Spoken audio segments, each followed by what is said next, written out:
ગુરુ સાનિધ્ય 23/9/2024 મૂલ્યહીન ઉપલબ્ધિઓ। પ્રેમ સાગર। કોઈ ઊંચી પદવી પ્રાપ્ત કરવાની પણ અભિપ્સા નથી અને નથી કોઈ સંપત્તિ મેળવવાની લાલસા।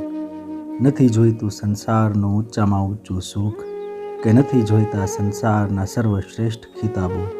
વળી દુનિયાની નામાંકિત હસ્તીઓને મળીને પણ મારે શું કરવું છે કે શું કરવી છે પ્રસિદ્ધિ અને પ્રતિષ્ઠાને।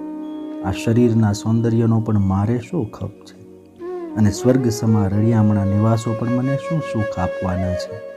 પુત્ર પૌત્રાદિ પરિવારજનો પણ મને શું ઉપયોગી થવાના છે કે ધન દોલત ખજાના પણ મને શું તૃપ્તિ આપવાના છે। વહાલા, આપના દર્શન ન થાય, આપના ચરણોનો પાવન સ્પર્શ પ્રાપ્ત ન થાય, આપની મનોહર મંગલ મૂર્તિનું ધ્યાન મુજ હૃદય આકાશમાં સ્થિર ન થાય તો આ સાંસારિક ઉપલબ્ધિઓનું મારે મન કશું જ મૂલ્ય નથી। પ્રભુ, મને આપશો નહીં। ઓમ નમો નારાયણાય।